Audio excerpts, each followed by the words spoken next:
Hey, my darlings. Welcome back to Tuesday's Thought. I'm actually recording this episode from my bed because, and might be able to hear my voice is a little bit deeper than usual. I'm entirely well and very tired. I'm on the back of having spoken at Exhale Festival in Brighton over the weekend. It was astonishing. I ended up leading 5 sessions across the weekend talking about flow journaling, hopes and dreams, abundance. I did a 90-minute unscripted session on parts work because the speaker who was meant to run that session was taken unwell. Um, and I also led two really gorgeous practices as part of the homecoming, the endings of the festival. It was really beautiful. If you get a chance to explore Exhale, so much of the content is now available online. So I really recommend looking at that. The speakers were really high caliber. I mean, so beautiful. And the attendees, oh my goodness, what a glorious combination of hundreds of beautiful souls. It was really, really nourishing and tiring. So I am gifting myself this experience of working from my bed today, and it feels delicious. So, this is Tuesday's Thought. This is this opportunity to go a little bit deeper from the themes that I shared in the episode from the main podcast at the weekend. So, if you haven't had a chance to listen, it was season 18, episode 5, and it was called The Tipping Point: Decision, Indecision, and Letting Go. And the focus of it was really all about change, about how we can choose to move toward change. And of course, change can mean so many things for all of us. You know, it might be, from choosing to change what is happening in our lives right now to choosing to change how we feel about what's happening in our lives right now. Um, from choosing to change how we're relating to ourselves in our inner world to choosing to change the relationships we are in our outer world. And as with all the variations of change that are within and around just those couple of examples, you know, it might mean making wholesale changes or subtle, nuanced shifts. It might mean something that you affect in the short term or something that evolves over years or over a lifetime. Um, and it's the reason why I really love this work. And I find it endlessly fascinating and evolving and nuanced. Just as, you know, as humans, we are endlessly fascinating, evolving, and nuanced. Very little in life is absolutely binary. And depending on your sense of kind of something other than uh, the material here and now, even the definition between life and death may not be a binary thing. There could be deep layers and nuance in there. So I think, you know, as we think about change, it's rarely this or that. It's often a whole smorgasbord, like between the points of beginning and the ending of that period of change.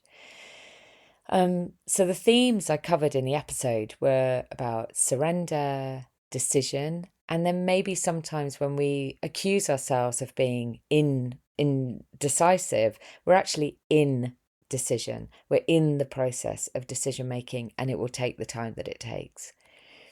And these are all aspects of this thoughtful, considered, compassionate response to this vast subject of change. So, my three key reflections as I speak to you today to send you off into the rest of your Tuesday and whatever the rest of your week may hold, thoughts that maybe percolate for you, resonate with you in some way. First one is sometimes life gifts you a moment where you can truly see the changes you've enacted. And actually being at the Exhale Festival for me this weekend was one of those moments that feels so resonant for me. I was suddenly able to see how far I'd come, being truly honest. Not in an intellectual, oh yes, of course, I understand that kind of way. Not even so much in a heart-centered, oh yes, I feel that way, but in a deep horror, deep wisdom kind of way of like, oh yeah, I know this now. I know this to be true.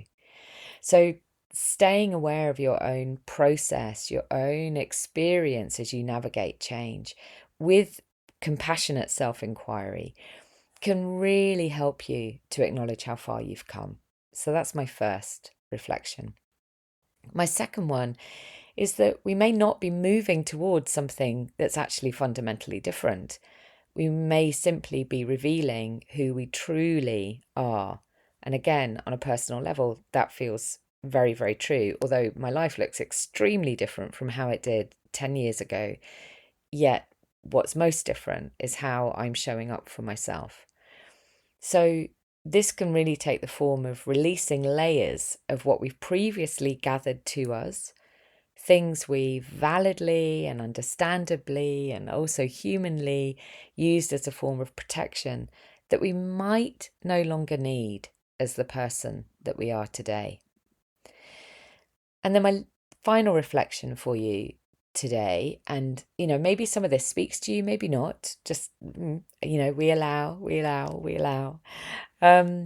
My final one is release as many meanings.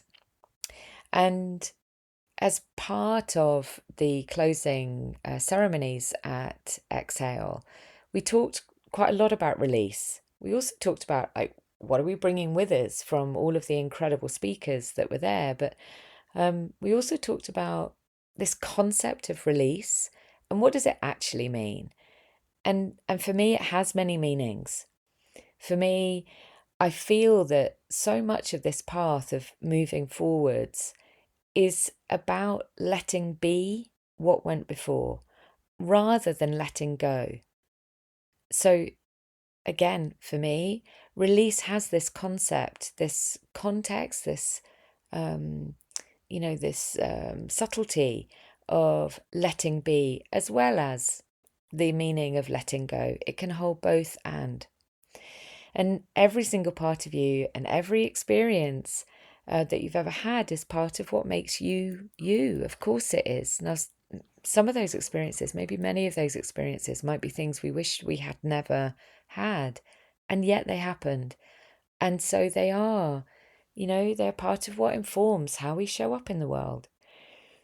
So perhaps we can find a way of releasing the hold, that tight, gripped hold that we might have on old beliefs or old fears or old stories or old practices or old habits.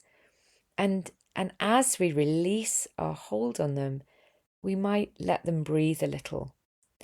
And maybe by creating a little bit of distance, healthy distance, maybe we're able to see the value that they once offered us.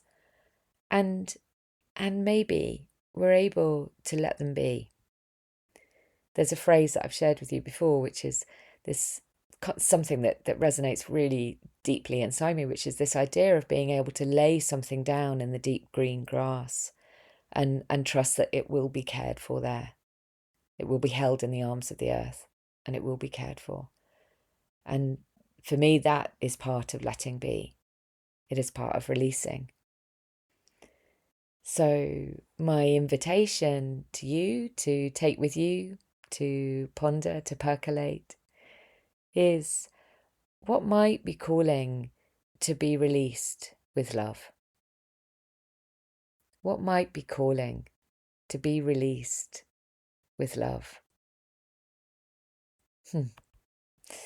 There we go, my darlings. And look, I actually did it within the 10 minutes for once. Let me know how you find these Tuesday thoughts. I'm now going to go over the 10 minutes, but let me know how you find these Tuesday thoughts. I began them as an experiment a few weeks ago. I would really love to get your feedback. Either, put a note in the